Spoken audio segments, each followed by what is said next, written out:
오늘 저는 제목을 다 같이 따라서 하실까요? 너희는 나음을 얻었느니라. 너희는 나음을 얻었느니라.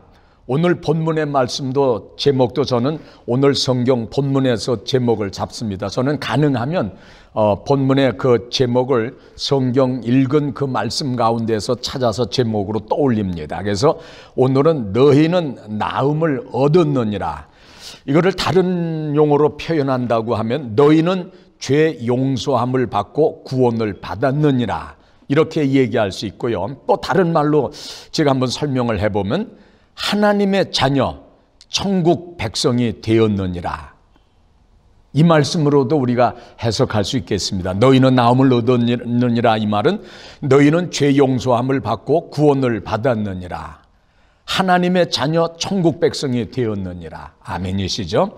오늘 본문의 24절에 친히 나무에 달려, 대신 누가 대신 십자가에 달린 것이 아니고 예수 그리스도께서 친히 나무에 달려 그 몸으로 우리 죄를 담당하셨으니 이는 우리로 죄에 대하여 죽고 의에 대하여 살게 하려 하심이라. 그가 채찍에 맞음으로 너희는 나음을 얻었느니라. 그리스도께서 채찍에 맞음으로 인해 가지고 여러분과 나는 나음을 얻었나니, 이 말씀이 옳시다. 지난주에 여러분 혹시 신문이라든지 인터넷을 통해서 보셨는 기억이 있는지 모르겠지만 지난주에 어느 할머니에 대한 아주 감동적인 이야기가 각 언론에 보도돼서 많은 사람들의 그 심금을 울렸어요. 내용인즉 경상남도 통영경찰서 광대에 어느 할머니가 길거리에 세워둔 승용차 손잡이에 5만 원권 지폐와 군것질거리를 끼워두고 갔다고 하는 그런 신고가 들어왔습니다.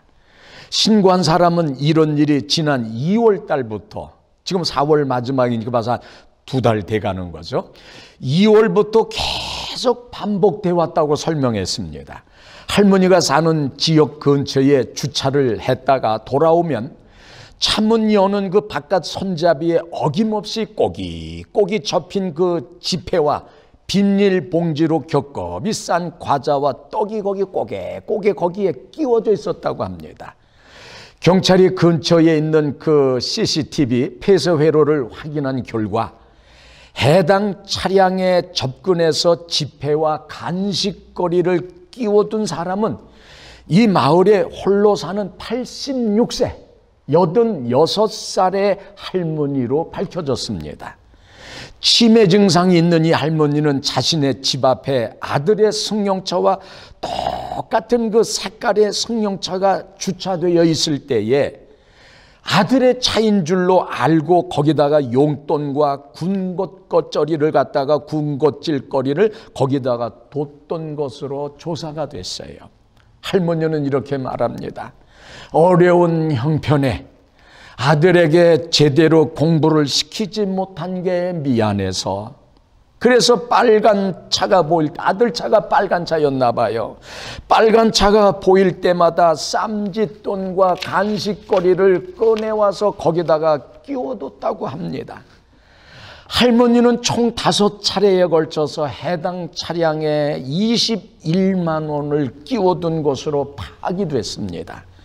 경찰은 할머니에게 자초지종을 설명한 뒤에 이 돈을 다시 그 할머니에게 돌려드렸다고 합니다.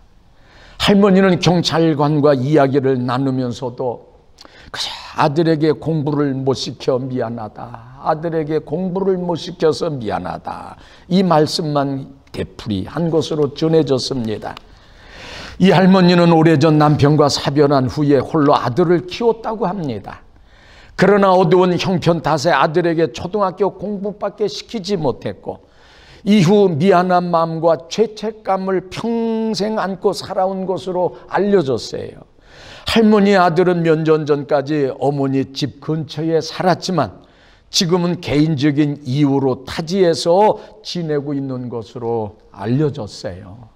아들이 어디서 사는지 그래도 어머니한테 그래도 연락하고 찾아와야죠. 그렇죠. 연락 안 하면 이 어머니 얼마나 마음이 아프겠어요. 또 제가 잘 아는 선배 목사님이 계셨는데 지금은 돌아가셨어요. 그분은 목사가 되기 전에 그렇게 사냥을 즐겼다고 합니다. 요즘에는 이런 일이 없어졌지만 우리 어릴 때만 해도 동네마다 사냥 좋아하는 사람들, 왜 그때 당시엔 짐승도 많았잖아요. 이분은 목사가 되기 전에 그렇게 사냥을 즐겼대요. 우리 이때만 해도 어렸을 때 눈만 오면 친구들 오고 산토끼를 잡는다 그래가지고 저 멀리 있는 그 산에 가서, 그러면 그때는 눈이 오면은 을에 토끼 잡으러 가는 걸로 알잖아요. 왜냐면 눈이 오면은 그 토끼 발자국이 있기 때문에. 그래서 10리고 15리고 그 산에 가서 그 하면은 정말 찾아다니면은 그 눈 가운데 그 토끼 발자국이 있어요. 그러면은 토끼는 밑에서 위로 올라가니까는 우리가 그 몰이하면서 올 적에는 위에서부터 몇 조로 나눠가지고 훑어가면서 내려오면은 뭐 대부분 가는 발자국을 보고 못 잡죠. 그러나 어쩌다가 정말 운이 좋으면은 한 마리 잡기도 하죠. 그때는 뭐 이런 게 많았어요. 그리고 또는 뭡니까? 꽁하고 오리를 잡는다고 이래가지고, 벌레가 옛날에는 그 콩이 있으면은 그 콩의 가운데가 벌레가 묻으면은 그 콩 가운데가 구멍이 뻥 뚫렸어요. 그 파먹은 그 콩 안에다가 그 사이나라고 불렀는데 지금은 청산가리죠. 그거를 넣어가지고 초록고기 땜합니다, 양쪽에. 그리고 난 다음에 그 오리들이 앉고 꽁이 올 만한 곳에 그냥 반경 넓은 거리에다가 그걸 다 뿌리죠. 그리고 덤불 속에 그러면 멀리 숨어서 10분이고 20분이고 그냥 1시간이고 그냥 기다리는 거예요. 그러면 그 새들이 와서 그걸 집어먹고 그러면서 거기서 놀다가 날아가다 떨어지고 거기서 쓰러지고 그러잖아요. 사냥을 좋아하는 이 우리 선배님도 어느 날 사냥을 갔는데 사슴 한 마리가 나타나기에 그냥 쐈답니다. 그래서 사슴이 퍽 하고 쓰러지더래요. 그런데 총 맞은 사슴이 대개 도망을 가잖아요. 그런데 도망을 가지 아니하고 오히려 그 사냥 총 쏜 사람, 그 사람 앞으로 이 사슴이 그냥 그러면서 총에 맞으면서 그러면서 그 사냥꾼 앞으로 키워오더라. 이상하죠. 이상하게 생각을 해가지고 보더니 자기 눈 앞으로 오더니 그 길 옆에 길섭에 사슴이 퍽 하고 쓰러지더랍니다. 그래서 이분이 이상하게 생각하고 거길 보니까요, 낳은 지 며칠 안 되어 보이는 어린 요만한 사슴이, 거기 어미 사슴이 쓰러진 그 근처에 새끼가 있더라는 겁니다. 여러분, 짐승에게도요 똑같이 사람과 같은 모성애가 있는 거예요. 사냥꾼의 총에 맞아가면서도 자기 새끼를 생각이 나서 자기 새끼를 살리기 위해서 죽어가는 그 가운데도 그 몸을 끌면서 새끼 있는 대로 키워와서 그리고 그 앞에서 죽는 거예요. 이때 그 어미 사슴의 그 모습을 보고 충격을 받은 이 사람은요, 그 이후로 총대를 꺾어버리고 그리고 절대로 사냥을 하지 않았다고 합니다. 87세의 이 치매 할머니가 자기 아들이 타고 다니는 승용차와 똑같은 색깔의 그 차를 아들의 차로 착각을 하고 승용차가 정차되었을 때마다 쌈짓 떠놓고 먹을 것을 그 창문에다가 끼워 놓는 것과요, 총에 맞아 죽어가면서도 자기 새끼 있는 곳으로 기어오는 이 어미 사슴에게는 똑같이 자식을 사랑하는 모성애가 있다는 겁니다. 여러분, 우리 하나님께서도요, 우리들이 지은 죄값으로 인해서 우리는 지옥을 갈 수밖에 없어요. 우리는 심판을 받을 수밖에 없어요. 저주를 받을 수밖에 없어요.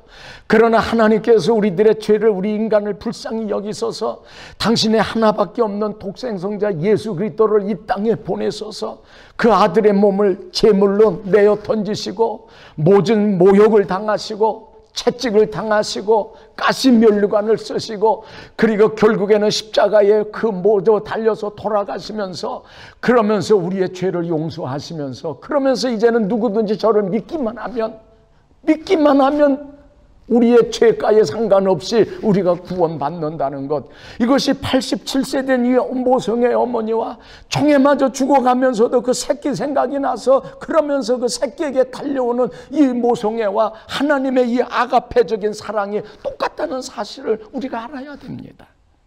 짐승이 죽었을 때는 참 불쌍하다고 생각하죠.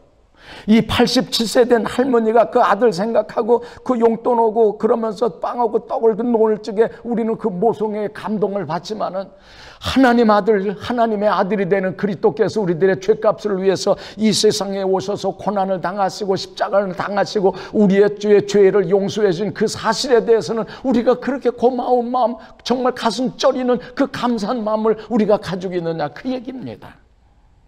성경은 여러분 모든 사람이 죄인이라고 얘기합니다. 의인은 없나니 한 사람도 없다고 그랬어요. 우리 모두 죄인입니다. 로마서 3장 9절에 뭐라고 되어 있어요?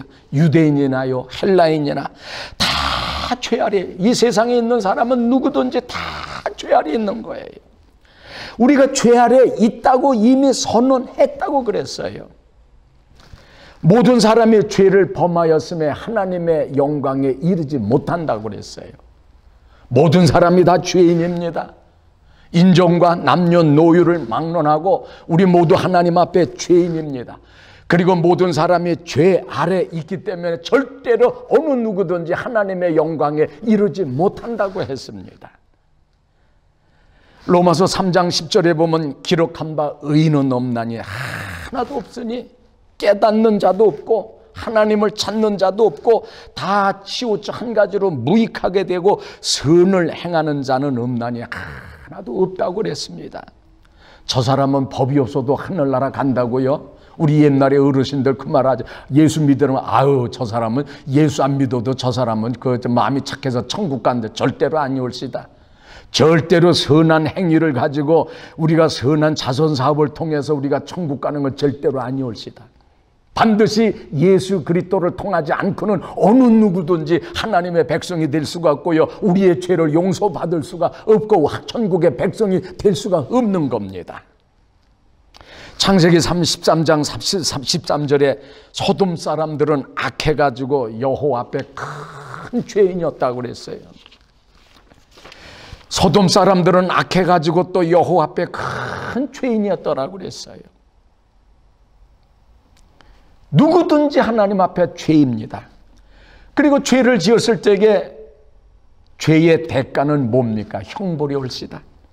성경에서는 죄값은 하나님의 심판이요 죽음이라고 우리에게 선언하고 있어요. 로마서 5장 12절에 한 사람으로 말미암아 죄가 세상에 들어왔고 그 죄로 말미암아 사망이 왔나니, 죄 때문에 사망이 왔나니, 이와 같이 모든 사람이 죄를 지었으므로 사망이 모든 사람에게 이르렀느니라. 로마서 6장 23절에 죄의 값은 뭐라 그랬어요? 사망이라 그랬어요. 그러나 하나님의 은사는 예수 그리스도 안에 있는 영생이라고 그랬습니다. 요한복음 8장 34, 35절에 죄를 범하는 자마다 죄의 종이라 그랬어요. 죄를 범하는 사람마다 다 죄의 종입니다. 이 말은 죄의 종이 된 사람은 죄를 짓습니다. 여러분이 죄를 짓는다면 여러분은 죄의 종입니다. 야고보서 1장 15절에 욕심이 잉태한 즉 죄를 낳고 죄가 장성한 즉 사망을 낳느니라 그랬어요. 이사야 1장 28절에 패역한 죄인은 함께 패망하고요, 여호와를 버린 자도 멸망할 것이라 그랬습니다. 요한계시록 21장 8절 두려워하는 자들과 믿지 아니하는 자들과 흉악한 자들과 살인자들과 행음자들과 술객들과 우상숭배자들과 모든 거짓말하는 자들은 다 불과 유황으로 타는 못에 참여하느니 이것이 둘째 사망이니라. 에스겔서 18장 20절 하에서 전반절에 보면 범죄하는 그 영혼은 죽을지라 했어요. 성경 어디에도요 범죄하는 사람 살아난다는 얘기 없습니다. 죄 짓는 사람 구원받는 사람 얘기 성경에 하나도 없습니다. 죄의 대가는 죽음이 올시다. 하나님의 심판이 올시다. 죄라고 하는 것, 그렇기 때문에 우리가 죄는 하나님과 우리 사이가 갈라지잖아요. 하나님과 우리 사이에 가까워졌어요. 그러나 이 죄 때문에 하나님과 우리 사이가 갈라졌어요. 큰 갭이 생겼어요. 그래서 그걸 절대로 건너갈 수가 없어요. 문제를 해결할 수가 없는 거예요. 그래서 그리스도께서 우리에게 중보자라는 말을, 그래서 우리가 그리스도의 중보자 되시는 그리스도를 통해서 우리가 하나님 앞으로 갈 수가 있잖아요. 그러나 감사한 것은요, 우리는 죄인이에요. 그리고 죄의 값은 사망이요, 죽음이에요. 이 세상에 이걸 해결할 방법은 아무것도 없어요. 감사한 것이 그리스도께서, 우리 예수님께서 이 죄의 문제, 아무도 해결할 수 없는 이 죄의 문제를 우리 예수 그리스도께서 해결하셨다는 겁니다. 할렐루야. 이제 여러분이 하실 일은 아무것도 없어요. 죄 때문에 고민하지 마세요. 예수님 믿기만 하세요. 예수님 앞에 오기만 하세요. 그래서 수고하고 무거운 짐진 자들아 다 내게로 오라, 내가 너희를 편히 쉬게 하리라 그랬잖아요. 다 오라고 그랬어요. 우리가 물건을 살 적에는 골라가면서 좋은 것만 골라면서 사고요. 직장에서 사람 뽑을 적에도 시험 봐가지고 내 마음에 맞는 사람만 뽑았지만은요, 성경에서는 구분하지 않습니다. 어느 누구든지 오기만 하면, 어느 누구든지 달려오기만 하면 거절하라 하지 아니하고 품에 안으시는 게 그게 하나님의 아가페적인 사랑이 올시다. 베드로전서 2장 24절에 친히 나무에 달려 그 몸으로 우리 죄를 담당하셨으니, 누가? 예수께서 우리로 죄에 대하여 죽고 의에 대하여 살게 하려고 예수께서 우리의 죄를 지고 십자가에 매달리셨다. 우리의 죽음의 문제, 죄의 문제를 예수께서 해결하셨다는 겁니다. 그가 채찍에 맞음으로 너희는 나음을 얻었느니라. 아멘. 우리 죄 때문에 채찍 맞은 사람 있습니까? 공자가 맞았나요? 석가모니가 맞았어요? 소크라테스가 맞았어요? 마호멧이 맞았습니까? 아닙니다. 오직 예수 그리스도께서만 우리의 죄값을 위해서, 죄를 담당하시기 위해서, 그러면서 채찍에 맞으심으로 인해 가지고 너희는 나음을 얻었느니라 했어요. 그리스도께서 우리가 지은 온갖 더러운 죄값을 치르기 위해서 당신의 몸을 속죄 제물로 주셨다는 거예요. 이제 누구든지 저를 믿기만 하면 됩니다. 요한복음 3장 16절, 하나님이 세상을 이처럼 사랑하사 독생자를 주셨으니 이는 누구든지 저를 믿는 자마다 멸망하지 아니하고 영생을 얻게 하나 합니다. 누구든지 아무나 믿기만 하면 영생을 얻게 하려 함이니라고 하셨어요. 하나님이 그 아들을 세상에 보내신 것은 세상을 심판하려고, 세상을 정죄하려고 하심이 아니라고 그랬어요. 저로 말미암아 구원을 얻게 하려 함이라 그랬어요. 저를 믿는 자는 심판을 받지 않는다고 그랬어요. 믿지 아니하는 자는 하나님의 독생자의 이름을 믿지 아니함으로 벌써 심판을 받은 것이라 그랬어요. 사도행전 2장 21절, 누구든지 주의 이름을 부르는 자는 구원을 얻으리라. 아멘. 누구든지 주의 이름을 부르는 자는 구원을 얻으리라고 그랬어요. 옛날에요, 말과 마차가 다니던 시절에 어떤 청년이 이 메리라고 하는 아름다운 처녀와 결혼하기로 약속이 되어 있었어요. 오늘날 약혼자 메리가 마차를 타고 사랑하는 청년을 보러 온다는 전가를 받고 그 청년은 동네 길거리 모퉁이에서 기다립니다. 그때 곱비 풀린 말 한 마리가 저 언덕에서 길 아래로 그냥 미칠 듯이 질주하고 있는 것을 봤어요. 그런데 그 말이 끄는 마차 속에는 그가 사랑하는 여자가 두려워가지고 무서워가지고 꼼짝도 못하고 그 안에 앉아있는 것이 보였어요. 이 청년은 생각할 겨를도 없이 길거리로 뛰쳐나가 자기 몸 돌보지 않냐고 달려들어가지고 말 곱비를 잡아다닙니다. 간신히 말을 세울 수 있었지만은 그는 말 밖에 짓밟혀가지고 그의 몸은 만신창이가 됩니다. 얼굴에 파랗게 질린 그의 약혼녀가 달려왔습니다. 청년은 마지막 가뿐심을 몰아쉬면서 말했습니다. 나는 당신을 사랑했어, 메리. 나는 당신을 사랑했어, 메리. 그리고는 이 청년은 사랑하는 여인의 품에 안긴 채 숨을 거두고 말았습니다.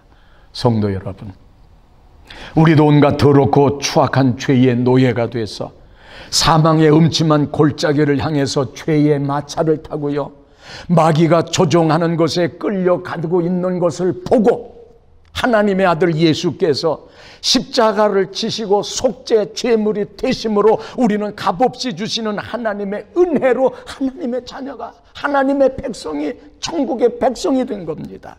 전적인 하나님의 은혜죠.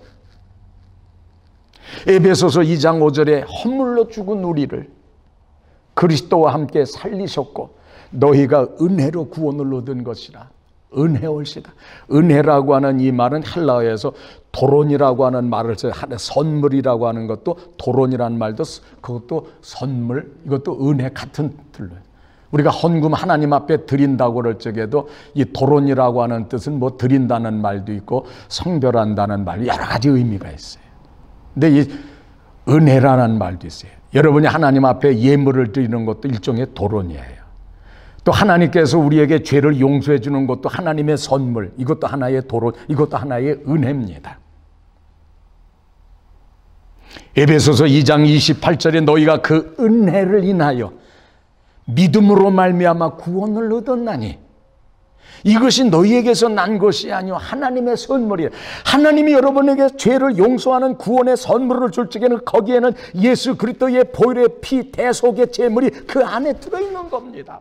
그냥 보통 선물이 아니올시다. 하나님의 선물이라 그랬어요.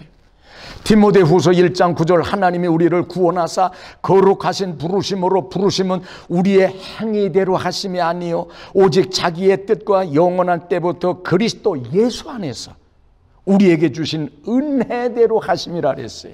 그리스도 예수 안에서 우리에게 주신 은혜대로 하심이라 그랬어요. 여러분이 선한 일을 해도 예수 그리스도 안에서 해야 됩니다. 기도를 해도 예수 그리스도의 이름으로 해야 됩니다. 우리가 교회에서 봉사를 해도 예수 그리스도의 이름으로 해야 됩니다. 우리가 하나님께 영광을 돌릴 때도 예수 그리스도의 이름으로 통해서 영광을 돌려야 됩니다. 내 이름으로 여러분 봉사하면 시험에 들어요. 내 이름으로 여러분이 세상 일을 하면 교만해집니다. 우리는 모든 것이 예수 그리스도 안에서 예수 그리스도의 이름으로 우리가 봉사하고 예수 그리스도 안에서 우리가 할 때에 우리가 하나님의 영광을 돌릴 수가 있는 겁니다. 구원은 여러분의 행위대로 절대로 공로로 구원받는 것 아닙니다. 저는 지난 주간에도 강조하고 제 목회의 중심은 바로 이것이 옳시다. 에베소서 2장 9절에 무엇이라고 하셨어요? 행위에서 난 것이 아니니 이는 누구든지 자랑치 못하게 하여. 여러분이 행위로 구원받고 행위로 선한 일을 해서 의인이 되고 구원받으면요 선한 일 많이 한 사람 얼마나 교만하시겠어요. 그거 자랑하지 못하려고 하고 그냥 전적인 하나님의 은혜로 누구든지 믿기만 하면 구원받게 한 거예요. 고린도전서 1장 29절 이는 아무 육체라도 하나님 앞에서 자랑하지 못하게 하려고 그러면서 값없이 주시는 은혜의 선물로 우리가 구원받는 거예요. 예수께서 십자가의 보혈로 우리의 죄를 대신 씻어 구원하시는 일을 우리는 대속이라고 불러요. 대속이라는 단어 중에 가장 합당한 단어가 저는 오늘 본문의 말씀이에요. 그가 찔림은 우리의 허물 때문이요 그가 상함은 우리의 죄악 때문이라. 그가 징계를 받음으로 우리는 평화를 누리고 그가 채찍에 맞음으로 우리는 나음을 얻었도다. 이것이 하나님의 대속입니다. 하나님의 긍휼이옵시다. 어떤 사람이 무남 동료의 외딸을 금지 오겹같이 곱게 길러서 명문집에 출가를 시켰어요. 옛날 얘기 옳시다. 아버지가 오래간만에 시집간 외동딸이 보고 싶어서 찾아갔어요. 딸이 나와 맞이하는데 얼굴빛이 수척하고 모양이 아주 남루한지라 시집살이가 심한 것을 생각하고 아버지는 애석한 마음을 금할 수가 없었어요. 그런데 딸은 눈물을 펑펑 흘리면서 하는 말이 아버님 집에 들어오실 것도 없이 그대로 돌아가셔요. 이렇게 했어요. 딸의 말 못한 사정이 있는 그 어려운 표정을 아버지는 깨달은 듯이 그저 눈물을 머금고 돌아섭니다. 시집살이가 심한 것을 알게 됐어요. 부녀간에 피차 돌아서게 되는 그 심정은 찢어지는 듯한 그런 고통이었을 거예요. 그런데 하루는 상업차 멀리 떠나가 있던 남편으로부터 편지 한 장이 날라왔어요. 편지 내용은 아무 날 집으로 돌아갈 터인데 여보, 당신을 주려고 양단 저고리, 유똥치마, 금반지, 고급 화장품을 다 사와 놓았다고 하면서 만만으로 위로하는 것이었어요. 호랑이 같은 시어머니, 여우 같은 시어머니를 보면 요즘은 아닙니다. 오해하지 마세요. 진절머리가 나지만은 그 편지를 볼 때는 기쁨이 충만했어요. 그래서 그 어려운 시집살이를 남편 돌아오는 희망으로 인내한 겁니다. 여러분, 하나님께서 우리를 만드신 목적이 선한 일을 하기 위함이라고 하셨어요. 에베소서 2장 10절에 보면 그리스도 예수 안에서 선한 일을, 제가 모든 일을 예수 안에서 하라고 그랬죠. 모든 것을 그리스도 안에서 하라고 그랬죠. 엔 크리스토스. 사도 바울이 율법 안에 있을 적에, 엔 노모스, 율법 안에 있을 적에는 예수 믿는 사람을 잡아다가 가두고 사람을 정죄하고 흑백 논리로 정죄한 자를, 간음한 여자를 돌로 때려서 죽이고 그랬어요. 노모스 안, 율법 안에, 여러분이 엔노모스, 율법 안에 여러분이 그 신앙을 가지게 되면 사람을 정죄하고 흑백 논리로 뭡니까? 돌을 던지고, 오늘 교회들 많잖아요. 사랑이 없어요. 오직 율법의 논리로, 오직 하나님의 말씀이라는 그 이름을 가지고, 히틀러도 하나님 이름 가지고 그 유대 사람들을 죽인 거예요. 조심해야 돼요. 우리 예수 믿었다고 그래가지고 하나님 말씀만 이라는데 하나님 말씀을 잘못 착각해가지고 엔노모스, 율법 안에 있는 그런 방법으로 우리가 모든 세상을 판단하고 할 적에 거기에는 문제가 생기는 거예요. 엔 크리스토스, 그리스도 안에서. 사도 바울이 율법 안에 있다가 다메섹 도상에서 예수를 만나고 나서부터 그는 율법 안의 사람이 그리스도 안의 사람이 됐잖아요. 율세 그리스도 안에 있는 사람이 됐을 적에 핍박과 고난과 환난과 그 어려운 가운데서도 십자가의 부활의 복음을 증거하잖아요. 여러분, 율법 안의 신앙이 아니올시다. 그리스도 안에서. 오늘 여기서 예수 그리스도 안에서요, 선한 일을 위해서 지으심을 받았다고 그랬어요. 오늘 여러분 예수 그리스도 안에 있게 하기 위해서, 선한 일을 하게 하기 위해서 오늘 우리 불러준 겁니다. 이 일은 하나님이 전에 예비하사 우리로 그 가운데 행하게 하려 하심이라 하셨고요. 디도서 2장 14절에 그가 우리를 대신하여 자신을 내어준 그 목적이 있어요. 예수 그리스도께서 왜 우리를 위해서, 우리 죄를 위해서 대신 왜 내주셨어요? 주심은 모든 불법에서 우리를 구속하시고 우리를 깨끗하게 하사 선한 일에 열심하는 친백성이 되게 하려 하심이라 그랬어요. 하나님의 백성이라 하지 않고 거기다 친자가 들어가서 친백성. 이게 무슨 뜻인가 그랬더니 그게 자기 백성. 그 다음에 좀 더 강조점을 준다고 하면은 특별한 백성이었어요. 여러분, 하나님의 특별한 백성이 됐어요. 하나님의 특별한 백성, 친백성이 된 것은 왜냐? 왜 우리를 위해서 십자가에 제물이 되셔가지고 속죄제물이 되셨느냐? 우리의 죄를 담당하시고 그리고 우리로 하여금 선한 일을 하기 위함이라고 그러셨어요. 옛날 미시시피 강에 있는 연락선에서 일하던 한 흑인 기관사에 관한 이야기가 있습니다. 그가 운전하는 배는 낡았고요. 그는 그런데 관심을 가지고 있지 않았어요. 그저 적당히 일하고 그냥 죽음만 받으면 된다고 생각했어요. 그래서 엔진은 손질도 안 해서 때가 묻고요. 더럽고 여기저기서 덜덜거리는 소리가 나도 이 흑인은 그거 상관하지 않았어요. 그런데 이 기관사가 어느 날 그만 예수를 영접하고 회심했어요. 회심 후에 그가 처음으로 한 일은 그가 일하는 연락선으로 돌아가서 기계의 모든 부분이 거울과 같이 빛나도록 엔진을 닦는 일이었어요. 단골 손님 하나가 그러한 변화에 대해서 놀라서 그 기관사에게 묻습니다. 아니 여보게, 어떻게 된 일이야? 어떻게 돼서 이 낡은 엔진을 닦고 그렇게 광을 내게 그렇게 난리가 났나? 그랬더니 그 기관사는 이렇게 대답했습니다. 선생님, 나는 영광을 받았습니다. 다시 말해서 그리스도께서 나 같은 죄인을 구원하시고 내 죄를 용서해 주시고 나를 하나님의 백성으로 삼아주시고 이 보잘것없는 나를 통해 가지고 하나님의 영광을 드러내는 도구로 삼아주셨습니다. 그 뜻이 옳시다.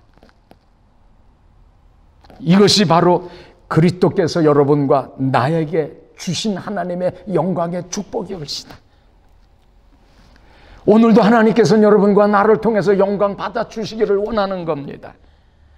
베드로전서 2장 24절에 친히 나무에 달려 그 몸으로 우리의 죄를 담당하셨으니 우리로 죄에 대하여 죽고 의에 대하여 살게 하려 하심이라. 그가 채찍에 맞음으로 너희는 나음을 얻었느니라.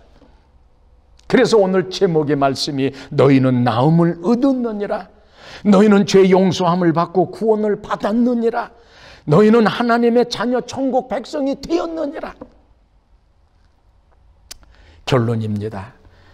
여러분, 시집살이 하는 며느리에게 장사차 멀리 떠나가 있던 남편으로부터 아무 날 집으로 돌아올 터인데 당신을 주려고 양단 저고리, 유똥치마, 금반지, 고급 화장품, 옛날 얘기죠. 옛날엔 정말 그랬어요. 그 사다 놨던. 그러면서 위로가 적힌 편지를 받고 기쁨이 충만해가지고 그 어려운 시집살이를 남편 돌아오는 그 희망으로 인내하면서 사는 것처럼 이 어려운 이 코로나 팬데믹 환란이죠. 시험이죠. 고통이죠. 절망이죠. 정말 내일 일은 어떻게 돌아갈지 정말 찬송가 가사처럼 내일 일은 난 몰라요. 그러나 중요한 것은 이 젊은 이 아낙네가 정말 유똥치마 온갖 선물을 가지고 당신에게 찾아온다고 하는 그 편지 한 장을 붙들고 소망을 가지고 살듯이 이 절망 가운데서도 고통 가운데서도 우리의 구원주가 되시는 예수 그리스도께서 정말 축복의 면류관을 가지고 우리에게 선물을 가지고 우리에게 찾아온다고 하는, 그러면서 정말 기름등불 준비한 그 5명의 현명한 처녀와 같이 환난 중에도, 시험 중에서도, 절망 중에서도, 우겨쌈을 당하는 중에서도 장기를 잡고 뒤를 돌아보지 아니하고 죽으면 죽으리라고 하는 일사과거의 그 믿음을 가지고 기름등불 준비하고 신랑 되시는 예수 그리스도를 영접하는 여러분과 내가 되기를 주님의 이름으로 축복합니다. 사랑의 하나님, 감사합니다. 정말 굉장히 어려운 상황에 우리가 처해 있습니다. 그럼에도 불구하고 우리는 예수 그리스도 안에 있습니다. 그럼에도 불구하고 우리는 예수 그리스도 안에서 하나님을 찬양하고 예수 그리스도 안에서 하나님께 영광을 돌립니다. 보혜사 되시는 성령님이여, 우리의 연약한 마음을 붙잡아 주시옵소서. 나 혼자는 저 홍해를 건널 수가 없습니다. 그러나 성령께서 함께 하시면 우리 건너갈 수 있습니다. 아버지 하나님, 우리는 요단강에 하나님 건널 수 없습니다. 우리는 저 사람을 용서할 수 없습니다. 그러나 성령께서 우리와 함께 하시면 어디든지 건널 수 있고 누구든지 용서할 수 있고 어떤 일이든지 우리는 승리할 수 있습니다. 내 힘으로 하나님 살려고 하지 말게 하시고 내 능력을 의지하지 말게 도와주시고 만왕의 의사가 되시는 아버지 앞에 나의 모든 것을 맡기고 그리고 믿음의 길을 꿋꿋하게 그 좁은 길을 걸어가는 우리 믿음의 용사들 되게 하여 주시옵소서. 내 죄가 용서받았느니라, 너는 천국의 백성이 되었느니라, 이 말씀으로 승리하는 우리가 되게 하여 주옵소서. 예수 그리스도의 이름으로 기도드립니다. 아멘.